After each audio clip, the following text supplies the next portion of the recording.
नमस्कार, मी निहाल नालायत आपलं सहर्ष स्वागत करतो EN51 न्यूज मध्ये। पाहूया आजच्या ठळक घडामोडी। समन्वयक मीटिंगच्या निमित्तानं उपस्थित असलेले खासदार आमदार वटाळगावचे सर्व बंधू आणि भगिनींनो, 15 ऑगस्ट पासून वटाळगावामध्ये साखळी उपोषण चालू आहे आणि आमचं एकच म्हणणं होतं की लोकप्रतिनिधी कोण अडवलं होतं, कोण अडवलं होतं का तुम्हाला गावात यायला?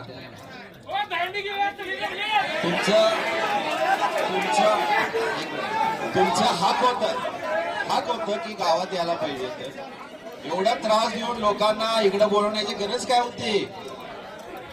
बरोबर आहे नाही? काय गरज होती? सण असून सुद्धा आणि कागदपत्रावर एवढं सगळे फ्रॉड दिसताना कुणाची बाजू तुम्ही घ्यायलाय?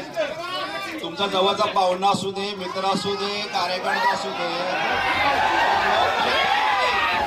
लोकप्रतिनिधी म्हणून तुम्ही गावाच्या बाजून राहायला पाहिजे, किती जवळ असू दे। आणि जो व्यक्ती आहे ती फ्रॉडीच आहे होती, तो पहिल्यापासून फ्रॉडी आहे। एक तुम्हाला एक उदाहरण सांगतो, एक उदाहरण 2 मिनिट। 10वीच्या ह्याच्यामध्ये तो नापास झाला आणि त्यानं पास लिहिला होता आणि आमचे वडील मंत्री होते त्यावेळी, त्यांचे वडील आणि ते स्वतः बसले होते समोर, रडत की माझ्या पोरग्याला वाचवा। त्यावर केस क्लिअर आहे, खरं आहे आणि त्याच्यावर केस झालते, पोरग्याला वाचवा। त्याला तेव्हा वाचवलं नसतं, तो आता फोडाफोडी केला नसता, जेलमध्ये गेला असता आणि तेव्हापासून त्या सवय लागली की खोडाफोडी करायची। बरोबर आहे का नाही? आमची चूक झाली तर जेलमध्ये घालायला पाहिजे त्याला, पण त्याला काय झालं, सवय झाली, ते फ्रॉड काय झाला तो।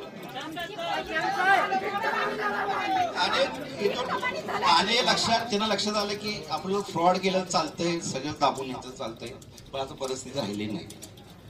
आणि बापूचं लक्ष पाहिजे इकडं मतदारसंघाला। मराठा समाज जागा कशाला काढून घ्यायला कोल्हापुरात जाऊन?